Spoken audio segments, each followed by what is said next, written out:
नमस्कार दोस्तों। आज का वीडियो है थोड़ा मैथ्स का है। इसमें थोड़ी सी मैथ्स आएगी। क्या आप एक कार लेने की सोच रहे हैं? इसमें आपको थोड़ा मैथ्स पढ़ेंगे, थोड़ा एक कार का एक्वेशन कॉस्ट कितना होता है उसके बारे में बात करेंगे। थोड़ी अकाउंटिंग की बात रहेगी, ये जो आपको आगे चल के आपको गाइड करेगी आपकी इन्वेस्टमेंट में, आपके लाइफ ऑफ जर्नी में, आपके अकाउंटिंग में, ये बहुत इम्पोर्टेंट होगी।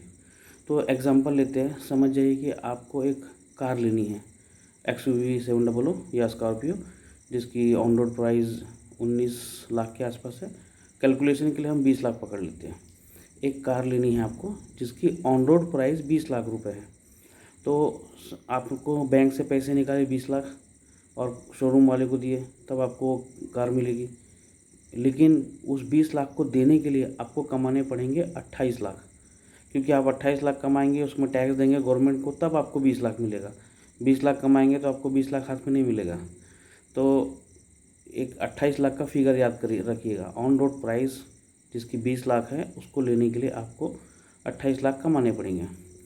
अब समझ जाइए कि वो कार आप चलाएंगे, 5 साल चलाया उसने, 20,000 किलोमीटर पर ईयर के हिसाब से 1 लाख किलोमीटर चली हो, तो उस 1 लाख किलोमीटर चलाने के लिए आपको 6,70,000 से के आसपास का पेट्रोल लगेगा।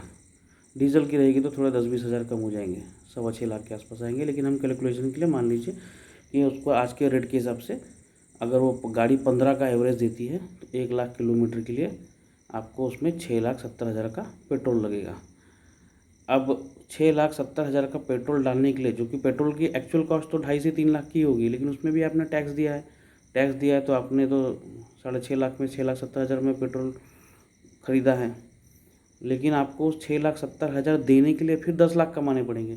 जब आप 10 लाख कमाएंगे तब आप 6,70,000 देंगे, तब आपको पेट्रोल मिलेगा। मतलब 28 लाख और ये 10 लाख, 38 लाख। मोटा मोटी हिसाब ये हुआ कि एक गाड़ी जिसकी ऑन रोड प्राइस 20 लाख रुपए है, उसको लेने के लिए, आप 5 साल चलाने के लिए आपको टोटल 38 से 40 लाख रुपए कमाने पड़ेंगे।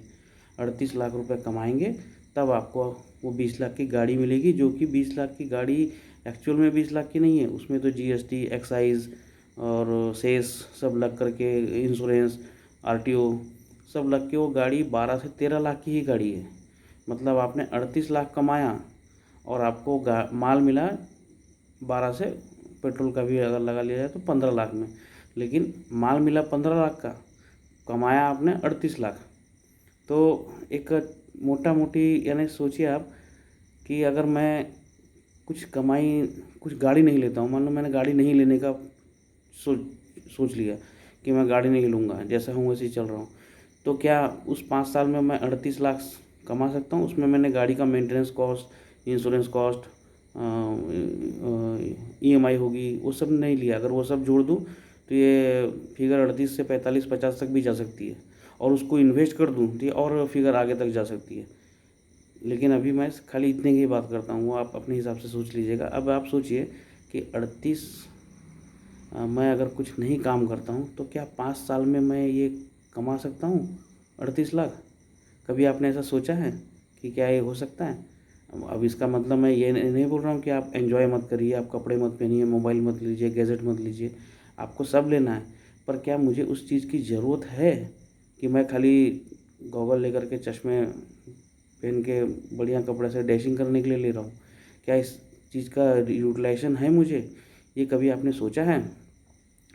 मेरे बोलने का मेन मतलब है ये बताने का कि कई लोग ये गाड़ी लेते हैं अपनी वर्किंग लाइफ में, 20-25 साल वो लोग वर्किंग करते हैं, तो ऐसी 2 से 3 बार गाड़ी बदल लेते हैं, कम से कम 2 बार तो बदल ही लेते हैं। और बाद में बोलते हैं, अरे यार कमाता तो बहुत हूँ लेकिन मेरे पास पैसे नहीं बचते। पैसे कैसे बचेंगे?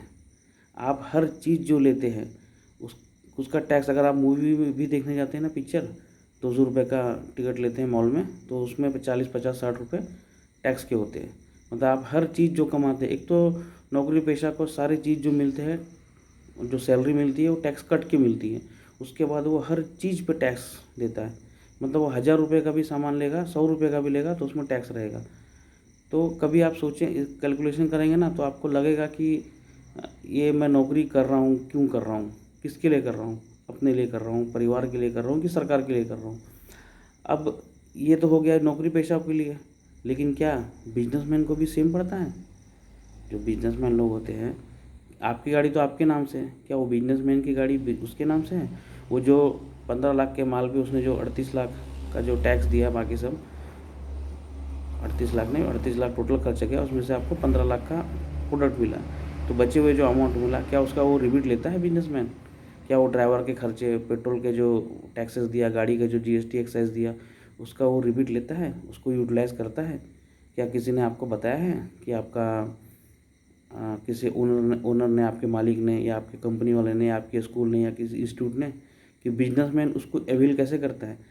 क्या उसकी कंपनी और आपकी कंपनी एक साथ चलती है? नहीं चलती है। यही सब बताने के लिए मैं हूँ। आपको अगर लगता है कि मैंने जो कैलकुलेशन लिखा है कुछ गड़बड़ है, तो आप इसको कमेंट करिए और बताइए कि क्या है। मेरे बोलने का मेन आपको बताने का उद्देश्य है कि नौकरी पेशा लोग जो है, अगर आपको ज़रूरत है तो आप जितना खर्च करना है करिए, ज़रूरत नहीं है तो अपने हिसाब से खर्च करिए, आपको ज़रूरत है उतना ही खर्च करिए। दूसरी बात, अभी 2050 तक इंडिया का गोल्डन पीरियड है, बहुत जॉब भी है और बहुत बिजनेस भी है। हर नौकरी पेशा, मैं चाहता हूँ कि जो लोग नौकरी में हैं वो लोग अपने वाइफ के नाम से या खुद किसी और उनके रिलेटिव होंगे, और जो लोग नौकरी में नहीं हैं वो लोग बिजनेस की तरफ आगे आए, बिजनेस करें। अलग अलग ये सारे जो मैं बताया ना बेनिफिट, अगर एक नौकरी पेशा एक गाड़ी को ही, खाली सिर्फ एक गाड़ी को मेंटेन करता है, तो उसे 38 लाख रुपए कमाने पड़ते हैं, वो आगे भी जाता है। और बिजनेसमैन होता है तो सारा चीज़ का रिपीट लेता है, उसको कैसे लेना, कौन से बिजनेस करना है, कैसे करना, इसके बारे में सोचिए। और अगर ज़्यादा जानकारी चाहिए तो मेरे साथ जुड़े, मुझे कमेंट करें, इसके बारे में एक वेबिनार लेंगे, उसमें आपको बताऊंगा। धन्यवाद।